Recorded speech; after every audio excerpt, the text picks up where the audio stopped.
Hey guys, it can be very difficult to catch all these details on a photograph, so we're going to go ahead and do a video here and just try and capture everything. Show you some of those details that are difficult to capture.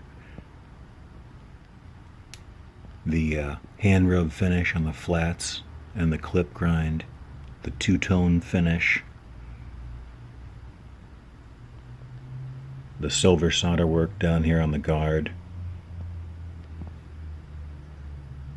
how all the edges and everything are radiused for comfort so nothing's digging into your hand while you're using the knife. Very pleased with how this M9 prototype came out. Came out just exactly the way we planned it. Thank you for your support. I do appreciate it.